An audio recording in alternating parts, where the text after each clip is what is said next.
Sia, no, this is the biggest Sia or not, it's not to. Yeah, you can't go time to like to one, so Jesus is God, they know that you're doing. Then we can allow to me the island to Jesus. Mama, you're some Shia, who read the Shia. Anna, you little bit of general plan, but Anna, they will be someone who, I don't know, they're going to have any really. 8 or 8 are going to really. Okay, there are some way to ask them to put out that element in my town. After Sinai, such an act of family, the trouble they are. We might highlight no one is the idea of the British of them as well. We might highlight the town. Bama is that on she left it at things to but then the Bama she used to the town. Label put some food down. Not 2 3 days, you know, the time of your day, Australia, Japan, America, see, but they only say, I let me. General Newman and Namajide, who can't let me about Japan on golf. Much on the Korean bookstores or Korean South, Sabi youngest hang a little, Bema they want about. That GB all at the bar. We are in one other bar, a Mergaro. A good oh, can I be no? Jesus didn't ever not who are to know, say them, don't diamond and your Mabiola, who are winning them up for Yellow to your Janauma. Now, I'm not the one. Who now by Pian, the county be the communal at time Joris Kaluma, General Jora, who's in the cooler. But Johnson, Janamiru grain, but then on the home, look at the villa. Oh, you have Shibon, Nancy can be on Shibon, Malo, who's in the cooler. That if you had done another there's here. Mà khai ăn gì à, đâu thay vì rồi ba chỉ là cả khúc sinh viên là luôn, mà sáng này nhau mà cô sáng nhà là bị nó mà thay rồi rồi sáng sáng là bên anh chơi chơi đi mà rồi, bao nhiêu là cô nó là sự nó thật lắm ấy, hiểu không? Rồi bây giờ mình nói là, tôi thì cái này chẳng phải là tiền cái là ngày rồi, cho thay này cái mà vui thay là gì, bị đạp xì ha bị đạp, tôi nói là Tiny in it, Pianis Nagoshi. Piamente, it is alone, the Aliu, of your pianos, hope they will. You had a Java also, the man who can take a ship. I look to this, the Naya, Java, Kodamla, the Nanjava, Alondoyala. But we had it. They look for the national winning.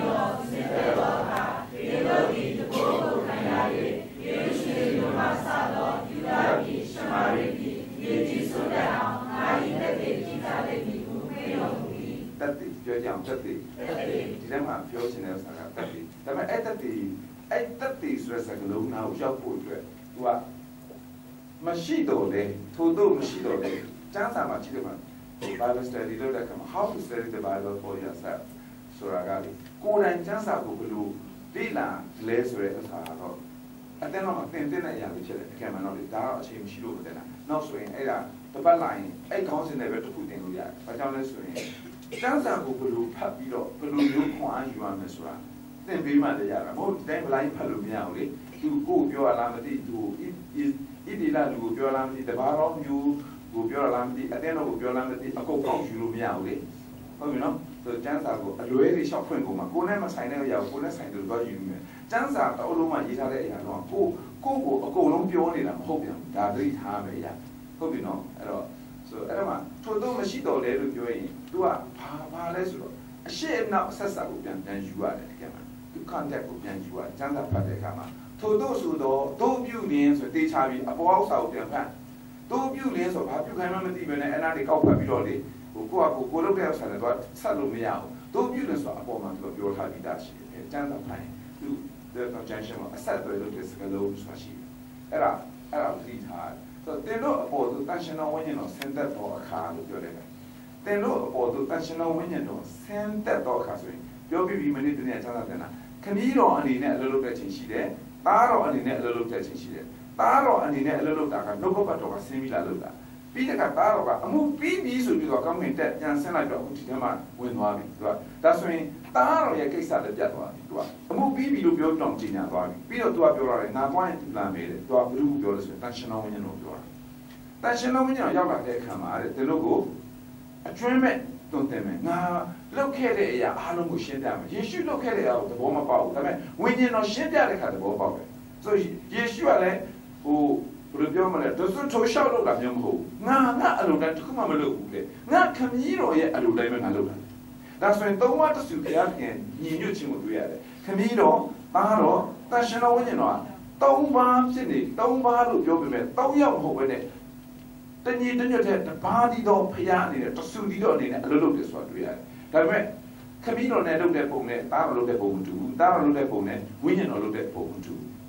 ဟုတ်ပြီနော်ဒီအချိန်ကဘယ်လိုနဲ့လုပ်လို့ဆိုရင်တန်ရှင်တော်ဝိညာဉ်တော်အနေနဲ့လုပ်တယ်ဒါတော့နင်တို့ပေါ်မှာအဲ့တန်ရှင်တော်ဝိညာဉ်တော်စင်သက်လာတဲ့အခါလို့ပြောရင်တို့နဲ့ချင်းတဲ့တော်ကဘာကိုပဲကြိုက်လဲဆိုယေရှုပဲကြိုက်တာဟိုဝိညာဉ်ဒီဝိညာဉ်ကြောက်တယ်လို့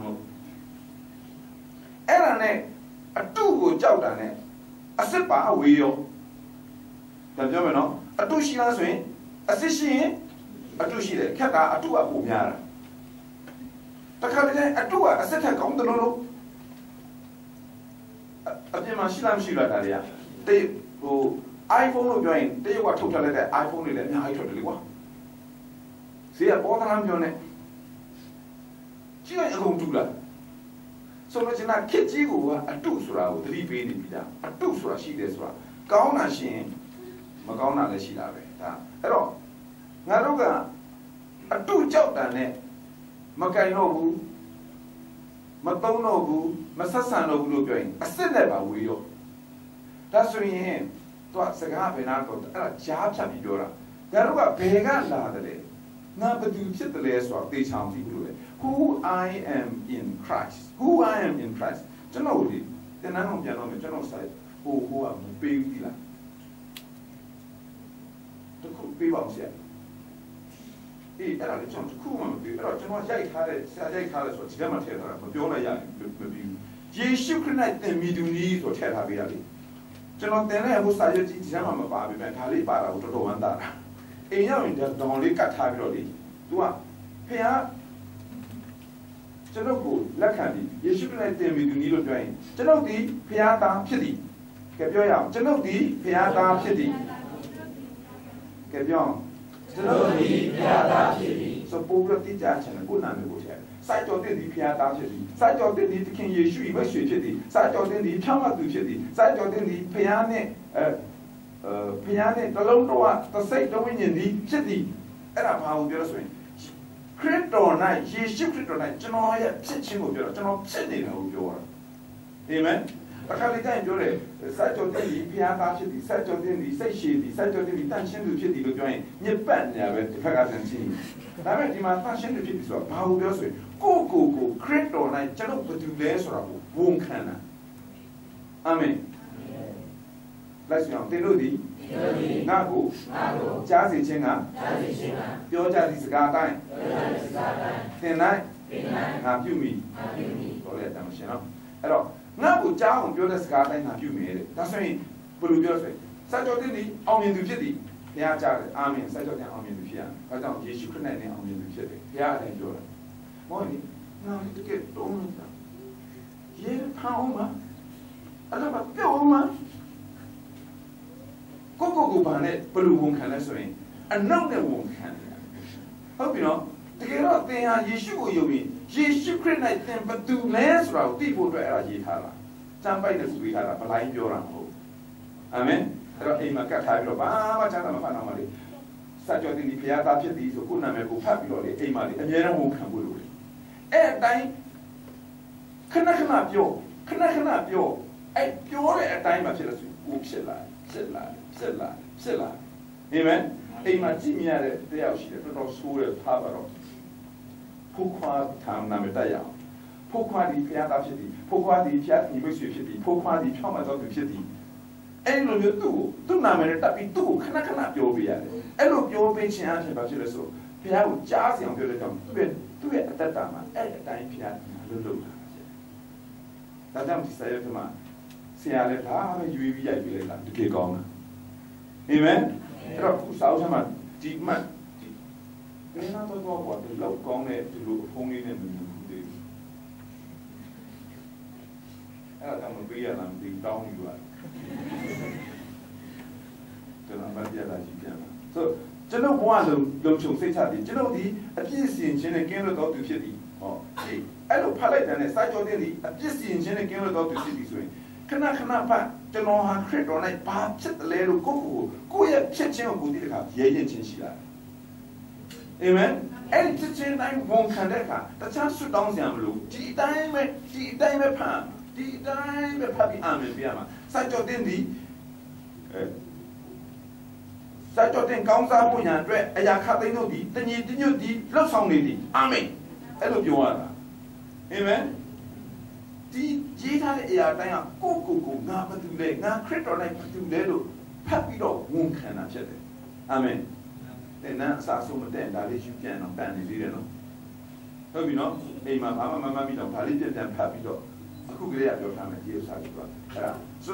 လိုချင်တာပါလဲဆိုရင်ခရစ်တော်နဲ့ကျွန်တော်ဘာတူလဲဆိုတာတဲ့ပုံမှာတန်ရှင်တော်ဝိညာဉ်တော်ဆင်းသက်လာတဲ့အခါမှာသင်တို့ဒီတဲ့တကိုးကိုခံရ၍ပြောင်းတကိုးကိုခံရ၍တချို့တွေကအဲ့ဒါကိုအတိတ်ပဲလို့ခဏဆိုရင်ဟာတန်ရှင်တော်ဝိညာဉ်တော်ဆင်းလာဆိုစုံနေတော့တော့ခေါ်တယ်အနောက်ကိုပုံနေတဲ့တည်းရှိကိုဂျွန်းထိုးသွားလိုက်နဲ့အဲ့ဒါနဲ့သွားပြီးတော့အဲ့ဒါတကိုးခံတာမဟုတ်ဘူးအဲ့ဒါတကိုးခံတာအမျိုးပြောတာမဟုတ်ဘူးအာမင်အာမင်အာမင်လည်းပြတာဝန်နာမလဲတတိချင်းကတန်ရှင်တော်ဝိညာဉ်တော်ချင်းကြည့်တော့တန်ရှင်တော်ဝိညာဉ်တော်ကြောက်ဖို့မလိုဟုတ်ပြီနော်ဆိုဘယ်လိုလဲလို့ဆိုရင်တန်ရှင်တော်ဝိညာဉ်တော်ကဆင်းကြောလာတဲ့ကတန်ရှင်တော်ဝိညာဉ်ဆိုတော့သုံးပါးတစုတည်းမှာနောက်ထပ်အချုံတစ်ချောင်းတော့ကျွန်တော်တို့ပုံဆွဲထားတဲ့အတိုင်းပြောမယ်ဆိုရင်သုံးပါးနဲ့မှသူပါနေတာပဲလေခမီးတော်လို့တော့လည်းသူပါတာပဲလေဒါတော့အလုပ်လုပ်တော့လည်းသူပါတာပဲလေအာမင်အဲ့တော့သူလုပ်တော့လည်းခမီးတော်ပါတာပဲဝိညာဉ်တော်ပါတာပဲဟုတ်ပြီနော်ရှင်ယောဟန်ခရစ်ယာန်ကြီးလေး23မှာဘုရားခင်ဒီနာဝိညာဉ်ဖြစ်တော်မူပြီလို့ပြောရမလားနာဝိညာဉ်ဆိုမြင်လို့မရအောင်ဒါဆိုရင်ဘုရားခင်နာဝိညာဉ်ဆိုတာခမီးတော်ဆိုတာနာဝိညာဉ်ပြောရအောင်နာဝိညာဉ်ဒါဆိုရင်တားတော်ဒီခမီးတော်နှုတ်ကပတ်တော်ပြောမလားနှုတ်ကပတ်တော်ဒီနာဝိညာဉ်တန်ရှင်ဝိညာဉ်ဒီနာဝိညာဉ်သုံးနာဝိညာဉ်ဖြစ်တာမဟုတ်ဘူးနာဝိညာဉ်တစ်ခုတည်းဖြစ်နေတာဘုရားကသစုတစ်ပါးတည်းကနာဝိညာဉ်တစ်ခုတည်းဖြစ်နေတာအဲ့တော့သူလူဆန္ဒအထဘာဖြစ်လဲဆိုတော့အဲ့ဒီနှုတ်ကပတ်တော်ကလောကကိုဆင်းလာတဲ့အခါလူစားတိလာခံတော့နာဝိညာဉ်မဟုတ်တော့ဘူးအသွေးသားရှိလားမရှိဘူးလားအေးမာရိပိုက်ထဲနဲ့ထုတ်ထားတဲ့အသွေးသားလေဘုရားဖြစ်ပါစေလို့ဘုရားခင်သားလို့ခေါ်တဲ့အသွေးသားကြီးပါလာလားပါလာလားအဲ့ဒီအသွေးသားကလက်ဝါးကတိုင်းမှာသူ့ရဲ့ရည်ရွယ်ချက်ကဘာလို့ဆိုအသေးခံဖို့လာတာမျိုးလို့လက်ဝါးကတိုင်းမှာအသေးခံလိုက်တယ်တကြိုလိုက်တယ်ရှင်ပြန်ထားပြီးတော့အဲ့ဒီအသွေးသားနှုတ်ကပတ်တော်ယူထုတ်ထားတဲ့အဲ့ဒီအသွေးသားကြီးကိုတင်းကျန်းကမှထားခဲ့လားမထားခဲ့ဘူးပြန်ထားလာတော့အဲ့အသွေးသားရပြန်ထားလားမထားဘူးလားအဲ့အော်ဆရာကောင်းတဲ့အဲ့အသွေးသားပြန်ထားတဲ့အခါမှာ divine body ဆိုတာကောင်းကင်ခန္ဓာဖြစ်သွားတာသူကအာမင်အသွေးသားပဲနော်ပေါက်ဆက်ပြီးတော့လည်းမထားခဲ့ဘူးမပေါက်မသိုးခုနပြောသလိုတင်းကျန်းကုန်းကလည်းမထားခဲ့ဘူးပြန်ယူလာပြီးတော့လေပြန်ထားလာပြီးတော့အဲ့ဒီယေရှုရဲ့ပြန်ထားမြောက်လာတဲ့အသွေးသားကဝိညာဉ်ခန္ဓာဖြစ်နေတာဝိညာဏကိုခန္ဓာလို့ခေါ်တယ်အာမင်ဒါဆိုရင်သခင်ယေရှုကပြန်ထားလာတဲ့အခါမှာအသက်ရှင်စေတတ်သောဝိညာဉ်ဖြစ်တယ်လို့ပြောရင်ကြောက်လို့လည်းရတယ်ထိလို့လည်းရတယ်အဲ့လိုမျိုးခန္ဓာကြီးတဲ့ဟာလေလုယာစဉ်းစားကြံကောင်းလားမကောင်းလားတပည့်တော်စကားပြောနေလို့ရှိသေးတယ်ပြုံးဆိုရတော့ဖုတ်စီနေလေသူဟာဖုတ်စီတကားတော့ကုန်ပိတ်ထားတာဘယ်လိုဝင်လာလဲမသိဘူးဆိုပြီးတော့လေကျန်အဲ့ဒီပြန်ထားလာတဲ့သခင်ယေရှုခန္ဓာကတကားပိတ်ထားလဲဝင်လာလို့ရတယ်ပြုံးဆိုလာပေါ်တာနော်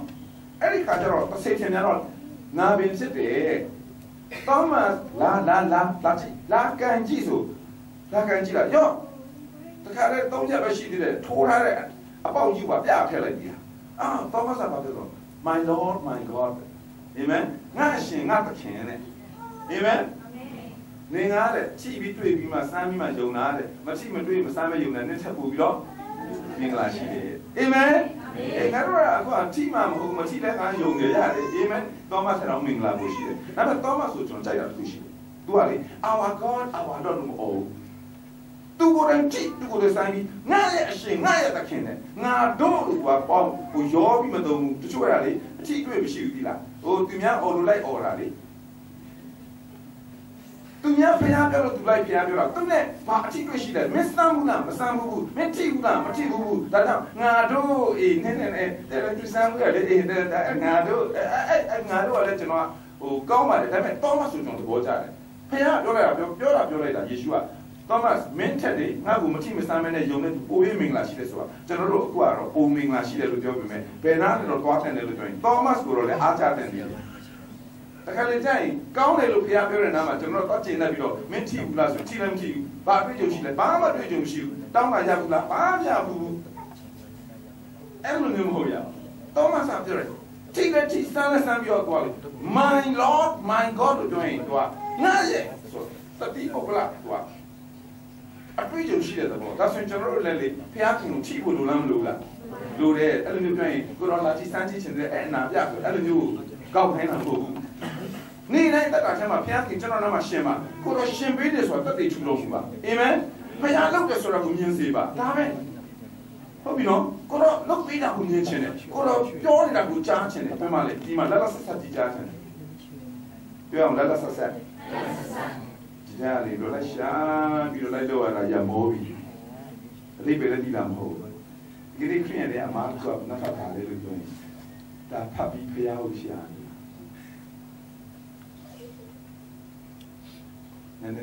နဲ့ဆိုင်ရတော့ကိုစောကိုကြည့်တာဒါဖတ်ပြီးရှာရင်မှာလေအာမင်ဒါဖတ်ပြီးမရှာဘူးသူကပြောလိုက်တယ်ဒီလိုပုံဘူးလေတန်ရှင်တော်ဘုရားဆင်းသက်လာတဲ့အခါမှာတကူခံရရေးဆိုတာကိုယ်ပိုင်အတွေ့အကြုံပြောရအောင်ကိုယ်ပိုင်အတွေ့အကြုံဘုရားခင်နဲ့ထိတွေ့ဆက်ဆံတဲ့ကိုယ်ပိုင်အတွေ့အကြုံဒါဆိုရင်ဒီနေ့မှာနောက်ထပ်တစ်ခုပြောတော့မယ်အဲ့အတွေ့အကြုံမရှိဘူးဆိုရင်တောင်းလို့ရလားမရဘူးကိုရောကျွန်တော်ကိုရောနဲ့ကိုရောရှင်းပေးနေတယ်ကျွန်တော်ကိုချစ်တယ်ကျွန်မကိုချစ်တယ်ဆိုတဲ့တကယ်ကိုတွေ့ကြုံခံစားရတဲ့အဲ့အတွေ့အကြုံကိုကျွန်တော်လိုချင်ပါတယ်ကျွန်မလိုချင်ပါတယ်အာမင်တခြားဆုံးတောင်းတဲ့အခါတော့ဒါကြောင့်ကျွန်တော်ရဲ့ဘဝအသက်တာထဲကနေကိုရောဖတ်ပြတက်တည်ထူတော်မူပါဒါတွေဖတ်ပြီးသူများပြောကြတာနဲ့ပဲသိပြီးတော့ကိုရောရှင်းတယ်ဆိုတာလည်းကိုကျွန်တော်မကျင်တတ်ဘူးအဲ့ဒါတော့လည်းကျွန်တော်မလို့ချင်ဘူးတမီလည်းမလို့ချင်ဘူးတားလည်းမလို့ချင်ဘူးကျွန်တော်လိုချင်တာကကိုရောတကယ်ရှင်းတယ်ဆိုတာကိုကျွန်တော်အသက်တာထဲမှာဒီမှာထိတွေ့ခံစားဟုတ်ပြီနော်တကယ်ကိုတွေ့ကြုံခံစားတဲ့အရာလို့ရှင်ဒါကြောင့်တန်ရှင်တော်ဝိညာဉ်ကိုဆင်းသက်လာတဲ့ခါမှာကျွန်တော်ကတကူခံရပြီးယေရုရှလင်မြို့မှာစာရေးယူဒရှမာရိယေဂျေဆုနိုင်ငါရဲ့တတ်သိခြင်းပဲလို့ပြောတာသူကတတ်သိခြင်းပဲအဲ့တော့တတ်သိလို့ပြောရင်ဒီထဲမှာလိုက်ရှာပြီးတော့သူများပြောတဲ့အတိုင်းဥစ္စာပဲလိုက်ပြောနေတဲ့တတ်သိကိုပြောတာမဟုတ်ဘူးသူများနဲ့မတူတဲ့သင်ရဲ့အသက်တာပဲဖျားခင်ရီမှန်းထားတဲ့ရွယ်ချက်ထားတဲ့အရာထဲမှာဝတ်တတ်သိရှိတာနင့်ကိုဈေးရောက်သမားဖြစ်ရင်ဈေးရောက်တဲ့နေရာမှာနင့်တတ်သိဖြစ်နေရမယ်နင်အလုပ်သမားဖြစ်ရင်အလုပ်တဲ့နာမှာတက်တည်ဖြစ်ရမယ်။နင်ကအိမ်ထောင်တဲ့ဖြစ်ရင်အိမ်ထောင်တဲ့နာမှာနင်တက်တည်ဖြစ်ရနေရမယ်။ဟာလေလုယာ။အာမင်။နောက်တော့ဘယ်တော့မှအမီးလုပ်တဲ့နာမှာပဲပျော်မနေတဲ့ဘုရားကနင့်ကိုခေါင်းဖြစ်စေမှဖြစ်တယ်။အာမင်။အမြဲတမ်းအမီးနာမှာဆိုတော့အနောက်ကလိုက်နေရတယ်။ငါဘယ်တော့မှခေါင်းဖြစ်မှာမဟုတ်မပြောနဲ့။ကျွန်တော်အမေရိကရောက်တဲ့အခါခုထပ်တွေ့ခဲ့တယ်ဗါလဲဆိုတော့ဂျပန်အဲ့ဒီကုမ္ပဏီရဲ့ပိုင်ရှင်ဂျပန်အင်္ဂလိပ်စကားတလုံးမှမတတ်ဘူးဖြစ်ပါလိမ့်မယ်ဘာကြောင့်ဆိုစကားပြန်လည်းပဲပြောတာဟုတ်ဒါလည်းကိုကြီးဂျပန်လေးကိုစားတော့ boss ကဆိုပူတယ်အင်္ဂလိပ်ပြောnext time was see လို့မြန်နေစင်လာဂျပန်ကတော့အာရှရုပ်လေးနဲ့နာလေးအဲ့ကိုစားတယ်ဟိုပင်နီဒါဟိုနာမျိုးကိုအရှူရောင်လေးဂျပန်လေးကဟိုပိုးထဲမှာပါတော့ရှင်နဲ့လို့ထားတော့အဲ့ဒီစီကဆင်းလာကဂျပန်လိုပဲပြောတာဘီကနေပါတာကျန်ဟိုဘီကအရက်ရှိတွေအသားဖြူတွေမိုက်ဟိုဟိုက်တွေကိုင်နေဟာတွေတော့ဖနက်နဲ့ကလန်ကလာတွေညမနော်တခါ special ပဲဒါပေမဲ့ fine way တွေလိုက်ရည်ပြောညာတော့လိုက်ပြီးတော့အဲ့လိုရှိတော့လေးပြနေရတာအဲ့လိုရှိတော့ဘာကြောင့်ဒီကုံကြီးကိုလုံးပိုင်တာတူအင်္ဂလိပ်ကတလုံးမှမတတ်ဘူးတဲ့ဒီပြောတဲ့ညချာတဲ့ဘေးကလိုက်ရေးရတယ်ဟိုဘိုးရဲ့နဲ့တိုင်နဲ့မျက်မှန်နေတယ်လုံချုံရေးကြီးတဲ့သူနဲ့ကျွန်တော်တွေ့ဖူးရတာကျွန်တော်စဉ်းစားတယ်မိုက်တယ်ကွာအဲ့ဒါမိုက်တယ်အင်္ဂလိပ်ကတတ်တာမတတ်တာရေးကြည့် boss people ပဲရေးကြည့်တယ်အာမင်နေဘွေးရတာမရတာရေးကြည့်နေဘွေးရပြီးတော့လေဝန်ထမ်းမဲ့တော့ဘာလုပ်မလဲအဲ့ဒါမလား ဘွဲတော့မရပါဘူးကွာဒါပေမဲ့ငါကုမ္ပဏီပိုင်ရှင်ကြီးဆိုရင်လုပ်ငန်းရှင်ပိုင်ရှင်ကြီးဖြစ်တယ်ကွာလို့ပြောရင်စကားပြန်လည်းပြောလို့ရတယ်ပတ်စံပေးနိုင်အောင်ခိုင်းစားလို့ရတယ်အာမင်အဲ့တော့ဆရာပြောတော့ဘယ်မှာစစ်မှမဟုတ်ပါဘူး boss ဖြစ်ချင်တာခေတော့ကြီးမှာပဲရမှာစဉ်းစားတာကွာဖြတ်လန်းဘယ်တော့မှမဖြစ်ဘူးဆိုတာမရှိဘူးဘုရားကအမီးမဖြစ်စေဘူးခေါင်းဖြစ်စေမယ်ဆိုရင်လုပ်လို့ရလားမရဘူးလားဘုရားမှာဒီလမ်းရှိလားမရှိဘူးလားတခုပဲကိုကယုံကြည်ရရမယ်စက္ကပ်ရရမယ်ရွေချက်မှန်းချက်ထားတတ်ရမယ်အဲ့လိုမျိုးမှရောက်မှာပေါ့ဒါကျွန်တော်အားပေးတာပါဆိုတင်းတင်းရနေစားကဲပြောကြအောင်တင်းတင်းရနေစားနေဝန်ထမ်းဘဝမှာတော့သစ္စာမရှိရင် boss ဖြစ်လာတဲ့သစ္စာရှိမဲ့ပုံမပေါ်ဘူးဟုတ်ပြီနော်အဲ့တော့ငါအခုကဝန်ထမ်းနေနဲ့လုပ်နေတဲ့မှာလည်းငါသစ္စာရှိမယ်သူများငါ့ကိုသစ္စာရှိမရှိဘယ်လိုမြင်လာမမြင်လာရေးမရှိဘူးငါရဲ့ကောင်းကင်အဖလုပ်ငန်းရှင်ကြီးတနေ့ငါ့ကိုချီးမြှောက်မဲ့သူကတော့ငါ့ကိုအခုကလေးအစာမွေးဆင်နေတယ်အဲ့လိုမျိုးနဲ့ပေါ့ဟာလေလုယာ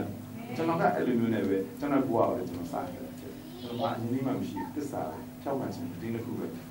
အဲ့နှစ်ခုနဲ့ကျွန်တော်ဒီလိုဘဝတိုးတက်လာတယ်ဒါကျွန်တော်အကြောင်းမပြောပါဘူးဒါလည်းတက်တာလေးပဲအဲ့တော့ဘုရားဘာလို့ချင်ဘာဖြစ်စေချင်လို့ဆိုကျွန်တော်တို့ကိုတက်တည်ဖြစ်စေချင်ပြောအောင်တက်တည်အဲ့တော့ဒီတက်တည်ဆိုတဲ့နာမလာဖို့အတွက်ကျွန်တော်ကဒီဇာတ်မိုက်ကိုပြောမယ်နော်အဲ့ဒါပြန်มาလဲဆိုရင်မတ်တဲကနေစတယ်မတ်တဲမှာကျတော့ဘယ်လိုပြောလဲဆိုမတ်တဲ28ဒါမတ်တဲလို့ပြောရင်ဒါနောက်ဆုံးပဲယေရှုခရစ်တော်ကကောင်းကင်တက်ခံပြီးပြောလိုက်တဲ့စကားသူကတပည့်တော်တွေကိုမှာလိုက်တဲ့စကားအရေးကြီးဆုံးစကားမဿဲ28:19-20လောက်မှာတင်တို့ဒီတွားရည်လူမျိုးတို့ကိုငါတပည့်ဖြစ်စီရဲ့ခရီးတော်သားတော်တန်ရှင်တော်ဝိညာဉ်တော်ဤနာမ၌ပတ်စံကိုပေးကြတော့သူတို့ကတွားရည်လူမျိုးတို့ကိုငါတပည့်ဖြစ်စီလက်ငါတပည့်ဖြစ်စီလက် make disciple လို့ဆိုတော့တတ်တွေကဘယ်လိုရလောက်အောင်လဲဆိုရင်တပည့်တော်တွေရလောက်အောင်ပြန်ပြောမယ်နော်ဒါကြောင့်တွား၍ငါဤယုံကြည်သူဖြစ်စေလက်လို့မပြောဘူးဟုတ်ပြီနော်ယုံကြည်သူဖြစ်စေလက်လို့မပြောရင်ငါတပည့်ဖြစ်စေလက်တပည့်တော်နဲ့ယုံကြည်သူနဲ့မတူဒီဆန္ဒဆောင်တော့မကြည့်ကျွန်တော်က web ကိုသုံးနေကြမသုံးတော့ဘူးဒီမှာပြောမယ်ဘုရားခင်ကိုမသိသေးတဲ့ကျွန်တော်မသိသေးတဲ့သူဆိုရင်သူမယုံကြည်သူလို့ကျွန်တော်ဒီတိုင်းသုံးနေနော်အကယ်မှတော့အဲ့ဒါမယုံကြည်သူလို့သုံးရင်တကယ်သူတို့လည်းမကြိုက်ဘူးငါတို့ကယုံတတ်ပါလေကွာငါတို့ကလုံးဝမယုံတတ်တဲ့သူမဟုတ်ပါဘူးမင်းတို့ကငါတို့မယုံကြည်သူဆိုပြီးတော့အဲ့ဒါဦးနောတဲ့တော့မှကျွန်တော်လူကြီးတယောက်ကပြန်ပြောပြတော့ကျွန်တော်လည်းအဲ့သုံးလုံးကိုသိမသုံးတော့ဘူးဘာကြောင့်လဲဆိုရင်မယုံကြည်သူလို့သုံးရင်ငါတို့ကဒိဋ္ဌိပြနေတာပဲပေါ့လို့သူကပြန်ပြောပြတယ်ဆိုတော့ဒါပေမဲ့ဒီနေ့တော့နားလဲပြောရင်မယုံကြည်သူကိုခရစ်တော်အကြောင်းပြောပြပြီးခရစ်တော်ကိုလက်ခံယုံကြည်သွားတဲ့အခါသူ့ကိုမယုံကြည်သူကနေယုံကြည်သူဖြစ်လာတယ်ဒါဆိုရင်မယုံကြည်သူကိုဘာလုပ်ရလဲဆိုရင်ဧဝံဂေလိလုပ်ရတယ်ဟုတ်ပြီနော်ဧဝံဂေလိလုပ်တဲ့အခါမှာယုံကြည်သူဖြစ်လာတယ်ကဲယုံကြည်သူဘုရားကယုံကြည်သူဖြစ်စေပါလို့တွားရည်ဒီမျိုးတကားလို့ယုံကြည်သူဖြစ်စေပါလို့မပြောဘူးတပည့်တော်ဖြစ်စေပါလို့ပြောတာယုံကြည်သူကိုဘာလုပ်လဲဆိုရင်သူကပေါ်လာသူကမွမ်းမံသူ့ကိုသင်ပေးရတာသင်တန်းပေးရတာဘယ်လိုလုပ်လဲဆိုတပည့်တော်ဖြစ်စေတာပေါ်လာလို့ပေးရတာသူဟုတ်ပြီနော်မွမ်းမံတိဆောက်ပေးလိုက်တဲ့အခါမှာယုံကြည်သူကနေဘာဖြစ်လာလဲတပည့်တော်ဖြစ်လာတပည့်တော်ကိုနောက်တစ်ခါဘာလို့ဆိုတော့ကျမ်းစာသင်တန်းတွေပဲကျမ်းစာကျောင်းတွေပဲတက်ခန်းလိုက်တဲ့ခါကျမှသူကဘာလို့ဆိုတော့အမှုတော်ဆောင်ဖြစ်လာဟုတ်ပြီနော်တပည့်တော်ကနေထပ်မွမ်းမံဘာဖြစ်လာလဲအမှုတော်ဆောင်ကိုတစ်ခါစေလို့တာသနာပြုဖြစ်လာဒါဆိုရင်ကြည့်နော်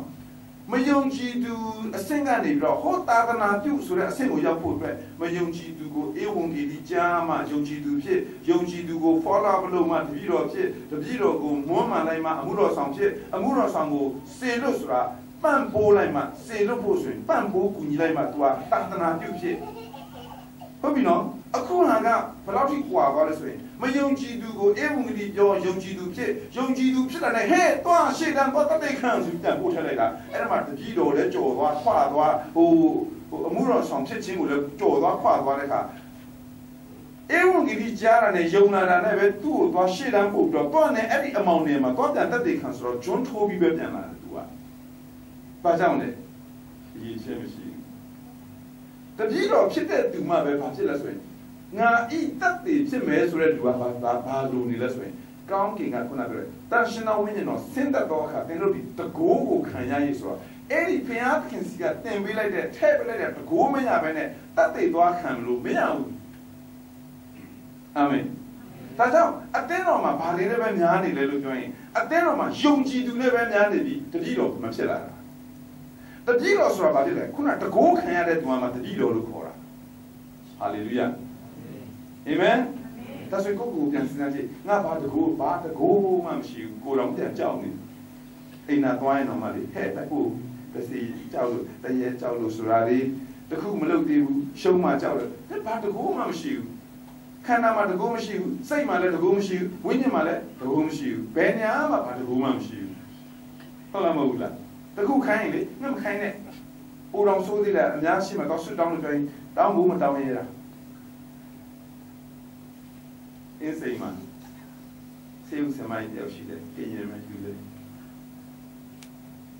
သူအမိုးလို့အမိုး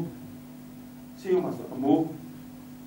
ကလေးဦးလေးအနီးထုတ်တာတက်တက်တက်နေပဲပတ်ထောင်းနေတာကလေးရက်မှတ်ဘယ်တော့တော့တယ်လေဒီအမိုးကသူနာပြုဆံမှာထမင်းပြကြည့်ဆံဝင်အောင်ကြောက်တယ်သူ့ပါစက်လည်းကောင်းတယ်သူကဘိုင်းနာလို့တော့အောင်နေနဲ့ခုမှတော့အောင်နေရွတ်တော့တာရှားလို့ဘိုင်းနာလည်းဒီလိုမအော်ရဲလောက်အောင်ရွတ်တာရှိရယောက်ျားလိုက်ပို့တဲ့လူမျက်နှာပဲထားမှမသိဘူးကွာလေတခါလေဆူရဲဟာလေဒါမိမကမွေးခံပြီးဒါအော်ရှောက်အော်ရင်သူဆူတဲ့ပုံကသိမလောက်ဘူးဒီလားမဲညနေတော့ဆိုပြီးတော့လေတော့စဉ်းစားကြည့်ဖို့ဒီတဲ့လူစီတဲ့အဘူကဘုရားကလည်းချမ်းသာစိတ်တနာလည်းကောင်းလုပ်ပြီးတာကောင်းဆံဝန်ဆံမတွေဟိုတက်တဆဆံဝန်ဆံမလေးတွေစီဟိုကလေးတွေတော့လာမပြောနဲ့အမိုးအသေးဆိုပြီးရှင်းလို့ရှင်းထဲမှာပါတယ်သူကဆံဝန်လောက်နေပြီးလဲအာနာရှိတယ်ဘောကောင်းတယ်ကျွန်တော်တွေ့မှတရားတော့ဟောအမိုးပြန်လာတယ်လာတော့မယ်စားတော့လို့ပြန်ဆရှိကူစားပြီးအစားစားခဏမှပြရောက်တယ်အမိုးရောက်ပြီလားရောက်ပြီလားနောက်အေးရောက်ပြီအချင်းအတော်ပဲငါလာတာငါတိတာပေါ့ဒီအချိန်မဲ့ငါလာတာဒါဆိုကျွန်တော်ဖမ်းကအမိုးဒါဆိုစွတ်တောင်းကျင်းတော့ချင်းမလဲအေးဟုတ်တယ်အမိုးဆိုတာငါခိုင်းငါမတောင်းငါတော့ငါလာစွတ်တောင်းနေတော့သူကညင်းတာအမိုးစွတ်တောင်းလိုက်ပါအစားစားစွတ်တောင်းတော့ငါမတောင်းနဲ့ငါမတတ်ဘူးလို့ငါပြောပြီးငါမတောင်းဘူးလို့ပြောပြီးကဲရင်လိုပဲတတ်တောင်းမလိုပဲတောင်းတော့အမိုးတောင်းလိုက်ငယ်တယ်လေဟုတ်တယ်အမိုးတောင်းတော့ပကန်းလေးမှာအေးကိုတော့အမိုးတောင်းငါမတတ်ဘူးမတောင်းဘူးမိုးမတောင်းကျွန်တော်လည်းပေးပြီးတော့လေမိုးတောင်းလိုက်မှာဒါလေးတောင်းလိုက်မှာတော်လေမတတ်တော့ရတယ်ငါစုံတော့တော့စုံနော်တောင်းမတတ်ရတယ်တော့လူငယ်တွေလည်းအကုန်ကောင်းငါတို့လည်းကောင်းဆင်းရတော့တော့ပေါင်းစုနေတယ်နဲ့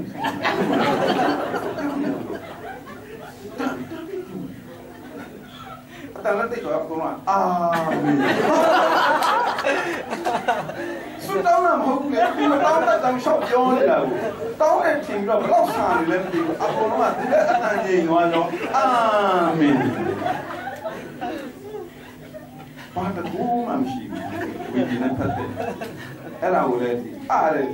တုံးနေဘလောက်တော့ဆာနေလဲမသိဘူးအမိုးစွတ်တောင်းလာလားမသိညီးတာလားမသိနေရလားမသိအာမင်ကိုတမ်းပေးလိုက်တော့ဆွဲတော့တာပဲဒါကဲတွေ့တယ်အဲ့ဒီ insane ခဝဲချန်နာမှာကျွန်တော်ဇလန်းသိညာတယ်အဲစမ်းစမ်းကြောင့်တော်ရတဲ့ဇလန်းတဲ့အင်းကြတော့လေလူတရားတော့ဟောခင်ယေရှိပြန်မှာအောင်ဖတ်ရတော့ဟောတယ်မှာလို့ဟောတယ်ကသူလည်းပြန်လာနောက်ကြတယ်ဟိုးအနောက်ပေါက်လာတယ်ပြန်လာတာအကောင်းမဟုတ်သူကထဲ့ခဲ့တာရုံးစင်းထဲ့ခဲ့တယ်ဆိုတော့အနောက်မှာလေဖတ်ရရောက်ပြီဆိုတော့တွေးလိုက်တယ်ဒါပေမဲ့အတန် ဝင်လာကြတဲ့အတန်ကြဲဆိုသူနဲ့မှန်နေပြီဆိုတော့အဲ့တော့လည်းဖျားရှိမှမသိတော့အိုးမျိုးကြောင့်အနောက်ကလည်းဝင်ပြီးထိုင်ကျွန်တော်တရားတော်သခင်ယေရှုလာတော့မှတိတ်ကြီးနေတခိုးကဲတော့လာမှာသခင်ယေရှုကပတ်တမတခိုးဆိုတာငါလာခိုးမယ်တော့အကြောင်းမကြောင်းဘူးမတင်မတ်တဲ့အချိန်မှာပါသွားတာအဲ့တော့လာပြန်ခေါ်ရင်တခိုးကဲတော့လာမှာတို့ငါတို့တွေကအစင်တဲ့အမြဲတမ်းစောင့်ဆိုင်နေရမယ်ဟာဖြစ်တယ်ဆိုတော့တကယ်တော့သခင်ယေရှုပြန်လာခေါ်ဖို့ခေါ်လိုက်တာအကဲမပြီးလည်းပြီးရောအစားစားတယ်ကတော့ဖတ်စရာရှိတယ်လားဆရာကျေးဇူးတင်တယ်ဟာဘယ်တော့ရောက်ပါလဲတရားဟောတဲ့အချိန်ရောက်တာကျွန်တော်မှတ်မိတယ်ကျွန်တော်မှတ်တယ်ဒါနဲ့ဆရာနည်းနည်းတော့ဟောပါနော်တောင်းပန်တယ်သူကဒါပေမဲ့ဆရာကျွန်တော်မှတ်မိတယ်ဆရာဟောတာယေရှုလာတော့မှတခိုးကဲလို့လာမှာအဲ့ဒါကြောင့်ဆရာအခုဒီဘဝချန်ထဲမှာတခိုးဆိုကျွန်တော်မရိုက်ဘူးဘာဖြစ်လို့ယေရှုနဲ့မာပြီးရိုက်လိုက်ပါဆရာအဒီရှင်နေငါဟောခဲ့တယ်များတော့မဟုတ်ဘူးငါပြောတဲ့အတိတ်ပဲနဲ့သူဖွင့်တဲ့အတိတ်ပဲမာနေဒါကြောင့်လည်းကျွန်တော်ဒီဘဝချန်ထဲမှာတခိုးတွေ့ဒီနေ့ကျွန်တော်ရိုက်ပြီးဆရာယေရှုနဲ့မာပြီးရိုက်လိုက်ယေရှုကတခိုးလိုလာမယ်ဆိုတော့သူဖွင့်တဲ့အတိတ်ကတခိုးကယေရှုဖြစ်ရတယ်ဘာမှကြီးနဲ့ဘာဖြစ်လို့လဲဝိညာဉ်တော်ရဲ့ဖွင့်ပြခြင်းလည်းမရှိတကူမရှိအဲ့တော့ဘာလဲလို့ပြောရင်ဘာဖြစ်လို့ပြန်သွားပြီးတတ်တယ်ပြုတ်တတ်တယ်ငါရဲ့တတ်တယ်ဖြစ်မယ်လို့ဆိုတာဘယ်သူမှမပဲပြောလို့ဆိုရင်တပည့်တော်ဖြစ်တဲ့သူနာပြောတယ်ပြောအောင်တပည့်တော်ဒါဆိုတတ်တယ်ဖြစ်ခြင်းတို့တပည့်တော်ရှိတဲ့အောင်ယုံကြည်သူနာတော့ပဲမနေနဲ့ဘာကြောင့်လဲယုံကြည်သူနဲ့တပည့်တော်မတူဘူးကဲပြောရအောင်ယုံကြည်သူနဲ့တပည့်တော်မတူဘူးပြောရင်ဘလို့မတူလဲတပည့်တော်ဆိုတာအမိန့်နာခံခြင်းအချင်းဖြစ်တယ်ပြောရအောင်တပည့်တော်ဆိုတာအမိန့်ဆိုတာက follow me I will make you a fisher of men ဒီလိုသွားတာပေတရုငါနောက်လိုက်လူကိုများတော့တကဖြစ်စေမယ်မှတ်တယ်ငါနောက်လိုက်ဆိုခေါ်ချင်းခံတာအမိန့်နာခံပြီးလိုက်တာတပည့်တော်ယုံကြည်သူဆိုတာကနမိတ်လက္ခဏာတွေ့ပြီးမှလိုက်တာသူကတရားကိုကြားပြီးမှတရားဟောတာနားထောင်ပြီးမှကြိုက်ပြီးလိုက်တာဟိုဖြစ်လာတာကယုံကြည်သူတပည့်တော်ဆိုတော့အမိန့်နာခံပြီးမှတပည့်တော်ဖြစ်လို့ရတယ်ယုံကြည်သူကြတော့အနာပြောက်ရင်ယုံကြည်သူဖြစ်လို့ရတယ်နမိတ်လက္ခဏာကြောက်ခဲနေမုံပြောင်းသွားမလားဟိုကနေဟိုမုံငါတို့နဲ့ငါတကောင်ကြီးပွားသွားမလားအဲ့ဒါပြီးတော့ဟာတကယ်တကိုးရှာအေးယုံနေကွာအဲ့ဒါဘယ်လားဆိုရင်စားရတောက်ရအကျိုးခံစားရ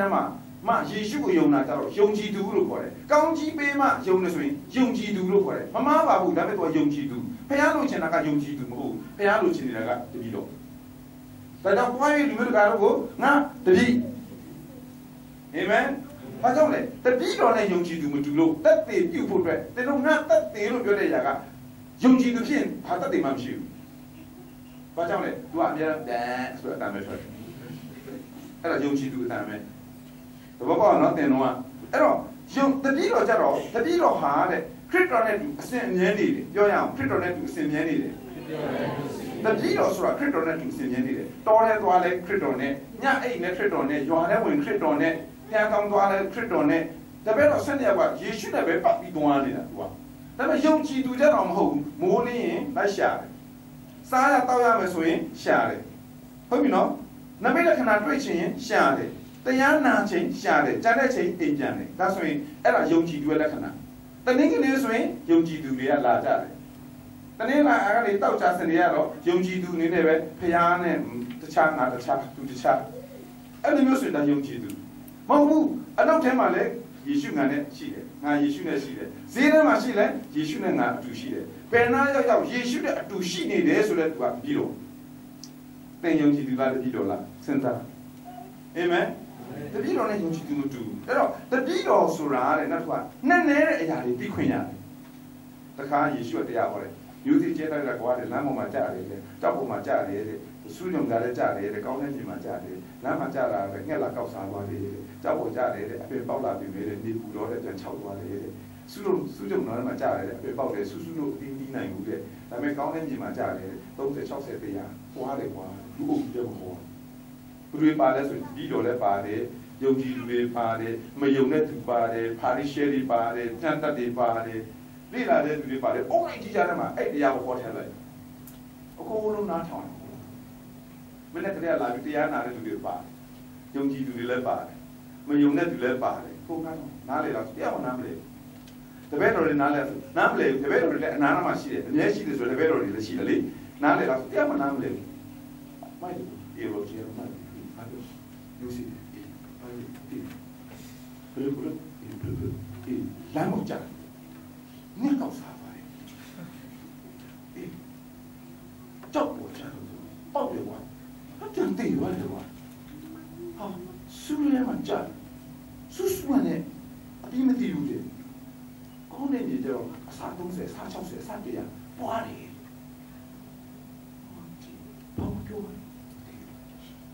Nanela, my Quayala, Jack, Quaya. Digini, clean in Yazwa. Hey, Nene Sunshine, Nene, Joe. Oh, they never walk, they bet it up. I don't know if they she am Shima. She had it about it, she could get cricket. I think I go. Hey, you see, gentlemen. Now, Jack, oh, do something. Palm do.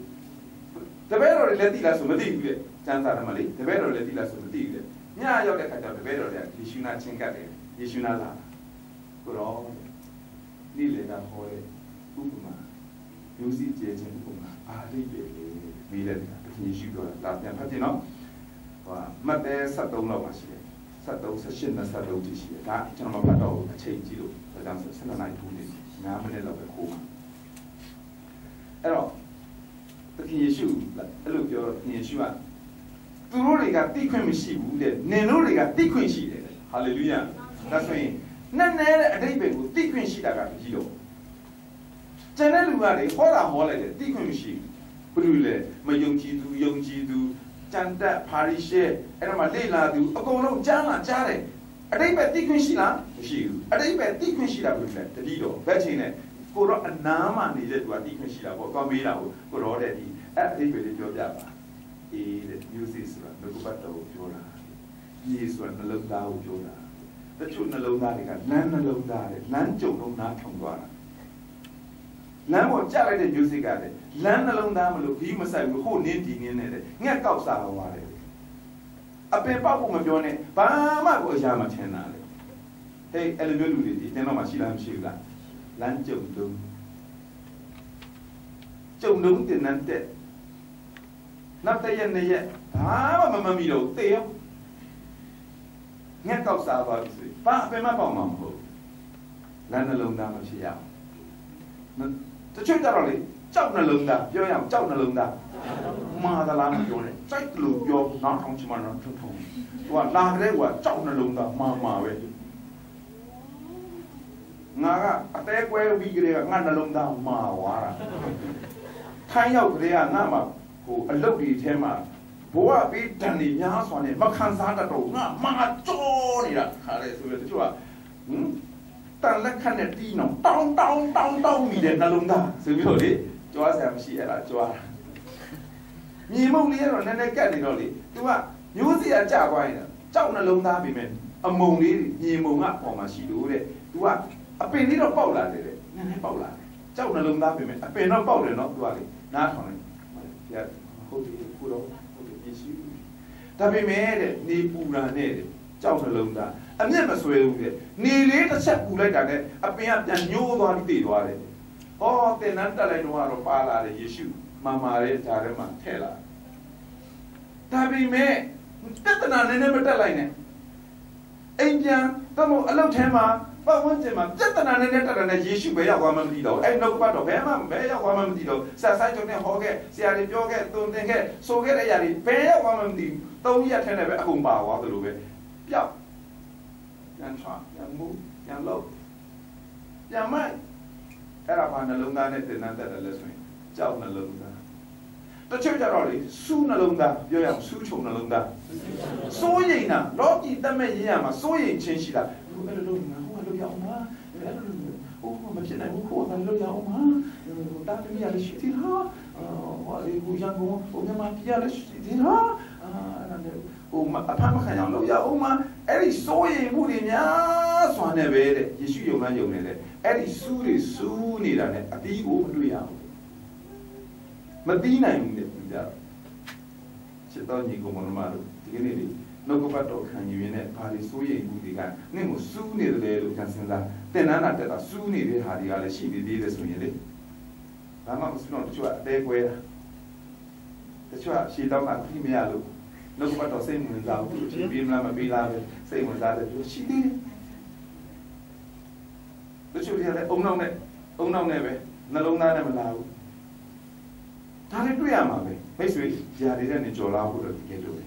အာမင်ကောင်းတဲ့ညီမှကြားတယ်ကောင်းတဲ့ညီဆိုတာနှလုံးသားအမှန်နော်သခင်ယေရှုတကယ်ပဲကြည်ကွဲခုနပြောတဲ့လူချင်းကောင်းတဲ့နှလုံးသားမှာကြတော့လေအစ30 60တရားကြံကြရတယ်အတီးတီးပဲဟာလေလုယာကောင်းတဲ့ညီဆိုတာယေရှုပဲဖြစ်တယ်အာမင်သခင်ယေရှုပေါ်မှာတည်တဲ့သခင်ယေရှုကိုအားကိုးတဲ့သခင်ယေရှုကိုယုံကြည်သခင်ယေရှုပေါ်မှာအကုန်အနန္တကကောင်းတဲ့ညီကလူမှမရှိဘူးကောင်းတဲ့ညီကယေရှုမှာပဲရှိတယ်အာမင်အဲ့တော့အရာခတ်တဲ့ယေရှုပေါ်မှာဒါကြောင့်နှစ်နဲတဲ့အရာကိုဘယ်လိုပဲသိခွင့်ရတယ်လို့ပြောရင်တပည့်တော်ပဲသိခွင့်ရတယ်နောက်တစ်ခုပြောမယ်တပည့်တော်ဆိုတာစူဆုံးမလို့ရတယ်ပြောရအောင်စူဆုံးမလို့ရတယ်အဆုခံတယ်သူကယုံကြည်သူကစူဆုံးမလို့မရအချော့ပဲကြိုက်တယ်ချော့တာကြိုက်တာကယုံကြည်သူစကားပြောတာတော့မှလေးလေးဆဆနဲ့တရုတ်ဆရာခေါ်ပြောရမှာယုံကြည်သူပေါင်းတို့呀，也是亲的单位，啊，龙骨，就是吧哩，对吧哩？刚刚我们说啥？刚刚我们讲，特别老家老的充满了呀，彼得鲁，对了，彼得鲁，拜过那里他比他来了的彼得鲁，对了，这代我们读的，虽然真看呢，看嘛，可把一窟窿的。လောကကြီးတစ်ခုလုံးငါယူလိုက်မယ်လို့ပြောတော့ပေတရုကတန်ငါတဲ့ပညာမရှိနားမလဲဘူးဘာပြောယေရှုကကားထဲမှာသင်ကအဲ့လိုမလုပ်နဲ့လေအဲ့လိုမလုပ်နဲ့လေယေရှုအသေးခံတော့မဖြစ်ဘူးလေကွာသူကဒီလိုသူကကြိုက်လို့တော့လိုက်လာပြီးတော့ယေရှုနောက်ပါလာပါလေဆိုရင်ဒီမှာအခုယေရှုကကားထဲမှာအသေးခံနိုင်မယ်ဆိုတော့သူ့အုံနောက်နဲ့သူကသူစဉ်းစားတဲ့ခါဟာမဟုတ်ဘူးသူကတကူတွေပြပြီးတော့ခါတယ်နမိတ်လက္ခဏာနဲ့လှုပ်လိုက်ပြီးတော့ဟိုမေရှိယဖြစ်တယ်လို့များတက်လာမလားလို့သူစောင့်နေပုံရတယ်သူ့အတွေးနဲ့သူကသူစောင့်တာဝိညာဉ်တန်ရှင်တော်ဝိညာဉ်တော်ဖွင့်ပြခြင်းကြောက်ရှင်မစင်တတ်ခြင်းမရှိခင်ကအဲ့လိုတွေးတာပေတရုကလေအဲ့တော့ယေရှုကဘာပြောဆိုအသေးခံမဲ့တဲ့တိုင်ပေါ်မှာလို့ပြောတော့ဟာကိုတော့အဲ့လိုမလုပ်ပါနဲ့လို့ပြောတော့ယေရှုသူ့လက်ပါပြောဆိုချင်းစာတတ်ဘယ်လိုပြောလဲစာတတ်ပေတရုငတုံးလို့မပြောဘူးနော်စာတန်လို့ပြောပလိုက်တာကျွန်တော်ကစဉ်းစားကြည့်အဲ့နောက်မှာငါသူ့ချစ်ပြီးတော့လည်းပြောရသေးတယ်သူတေးမအောင်မလို့ချင်းတို့သူ့လုပ်ဖို့ပဲပြောတာလေလည်းလုပ်ခဲ့ငါးလည်းပြစ်ခဲ့ခေါ်ရတဲ့ငါနောက်တစ်ကောက်ပါသူ့လို့ငါတော့သစ္စာရှိပြီးသူနောက်လိုက်တစ်ကောက်နဲ့မှခံအခုတော့ငါ့ကိုစတတ်တယ်ပြောရတယ်ပြန်မယ်ငါလက်ပြန်တော့လားမပြန်ဘူးစူဆုံးမတာခံလို့ရတယ်စူလို့ရတယ်ဆုံးမလို့ရတယ်စိတ်မနာဘူးအဆုခံတယ်သူကဟေးယုံကြည်သူဆိုတာအဆုဆုံးမလို့မရဘူးအချော့ပဲကြိုက်တယ်ခလေးလိုပဲ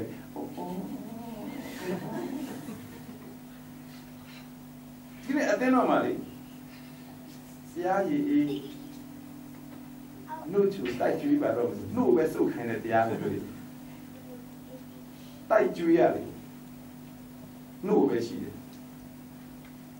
အသားဆိုတာအယိုးဆိုတာတော့ကြိုက်ရမှာဝမ်းကြည်ခဲတော့အစားကြတော့အာမင်ဆိုခုအများချင်းတရားရည်ကြီးတိုက်တာသိများတော့ဘာနဲ့တူနေလဲဆိုရင်ကလေးတွေကိုတိုက်တာနဲ့တော့တူတယ်စောင်းပြောလို့မရအောင်ဒီဆရာကလေးငါ့ကိုစောင်းတရားဟောတာနောက်တစ်ပတ်ငါမလာအောင်လက်တာရှိလားမရှိဘူးလားကျွန်တော်မြင်ဘူးတဲ့နေရာဆိုရင်စိတ်နာလို့ဖြတ်ပိုင်းတဲ့အကုန်ပေးပြီးထည့်ထားတဲ့လူတွေပြန်ပေးဆိုပြီးတော့တောင်းသွားတယ်ဖြတ်ပိုင်းလာပြီးတော့ငါထည့်ထားတဲ့လူတွေပြန်ပေးကြောက်နဲ့ကျွန်တော်မှငါမပါတော့ဘူးဆိုတော့ပြန်ပေးလိုက်ရပြီးထွက်သွားရှိတယ်ဘုရားတရားဆွဲမှာချုပ်ကူမှာဆိုပေးလာတယ်ဆိုပြန်ပေးလိုက်ရတယ်ကြည့်ချောမောတာကြိုက်တာလူလက်စင်ကြုံကြည့်သူစူဆုံးမခန္ဓာကတပည့်တော်ဖြစ်ရင်တတ်သိရှိတယ်တပည့်တော်ဖြစ်ရင်ဝိညာဉ်တော်ဆင်းတယ်တပည့်တော်ဖြစ်ရင်ဒီကြီးစွန်းတိုင်အောင်တတ်သိဖြစ်လာမှာကတပည့်တော်ပဲဖြစ်တယ်ဒါကြောင့်ယုံကြည်သူအနေနဲ့တတ်သိတော့မလုပ်နဲ့ယုံကြည်သူတတ်သိရတော့စားမလားတုံတက်သိကောင်းလည်းမဖြစ်ဒီကနေ့ဒီနေ့ဒီလိုခင်းကြည့်တာပိုတော့ဆိုးနေသေးပါလားယုံကြည်သူပဲဖြစ်လို့ပေါ့အာမင်ဒါဆိုရင်ဘယ်ဆင့်ကိုတက်ရမလဲ သက်တည်ပြဖို့အတွက်တပည့်တော်ဆင်လို့တင်တာအာမင်အဆူဆုံးမှခံတယ်ခရစ်တော်နဲ့အမြဲနေတယ်နဲ့တဲ့အရာတွေငါတို့အမြဲတမ်းသိခွင့်ရတယ်တခါလာလဲပေါ့ပါလေးပဲမစားနေတော့ဘူးယေရှုလို့ပြောရင်အဆုံးစီပြောလို့ရတယ်တိုက်တလံပြောရင်သခင်ယေရှုအကုန်ဖြစ်တယ်အခုဆိုတည်သွားတယ်အာမင်သိချတယ်ဒီမှာဘယ်ဆရာပြန်လာပြီးတော့လေအဲ့လိုမျိုးပြောရင်တော့သတိထားနော်ဟိုတို့ကျွန်တော်ပြောရတယ်ခင်ဗျားတို့ပြန်ပြောနိုင်ပြီဘာကြောင့်လဲကျွန်တော်သင်ခဲ့တယ်ယေရှုကထိတ်ကနေစားအခုဒီတည်းရောက်လာတဲ့အထိုံမကောင်းနောက်ဆုံးတော့အချိန်ထာဝရကာလအထိယေရှုကဘာဖြစ်လဲဆိုကျွန်တော်ပြောပြီးအာမင်အဲ့တော့နဲ့တဲ့အရာကိုသိခွင့်ရမှာမကောင်းအဲ့နဲ့ချင်းတော့ကိုစားနေတာယေရှုကအကုန်ဖြစ်တယ်ဆိုတော့ခွန်အားယူနေတာဖြစ်အာမင်အဲ့တော့ဒီကနေ့ကျွန်တော်တို့သင်တန်းရဲ့ခေါင်းစဉ်ဖြစ်တဲ့တမန်တော်ဝတ္ထုခန်းကြီး1အငယ်8မှာသင်တို့ဒီဘာဖြစ်ရမလဲတကူခံရပြီးတော့တန်ရှင်တော်ဝိညာဉ်တော်ခံစားရတဲ့အခါမှာညီကြီးစွန်းနိုင်အောင်ငါဤတတ်တယ်အဲ့ဒီငါဤတတ်တယ်ဆိုတာသခင်ယေရှုကတပည့်တော်ကိုပြောတာလားယုံကြည်သူကိုပြောရလားတပည့်တော်အဆင့်ကိုပြောတာဆိုတော့တပည့်တော်ဆိုတာကယုံကြည်သူဖြစ်တာမလားလို့ပြောတာမဟုတ်ဘူးယုံကြည်သူကနေဘယ်အဆင့်ထပ်တက်ဖို့လို့လဲတပည့်တော်အဆင့်ကိုတက်ဖို့လို့လဲအဲ့ဒီလိုတပည့်တော်ဖြစ်တဲ့သူမှပဲအဲ့ဒီတတ်တယ်ဖြစ်လာလိမ့်မယ်ဆိုတာကိုသဘောပေါက်ပြီးဒီနေ့အသင်းသူတင်သားများတင်တန်းသူတင်သားများယုံကြည်သူအဆင့်မှတပည့်တော်အဆင့်တို့တက်လန်း၍တတ်တယ်ပြုတော်သူများဖြစ်ကြပါစေလို့ထုတ်ပတ်တော်အဖြစ်တိုက်တွန်းလို့ဆိုတာပါတယ်ကောင်းတဲ့ဖျားကိုလက်ခုပ်ကြည့်ပြီးတော့ပဲကျွန်တော်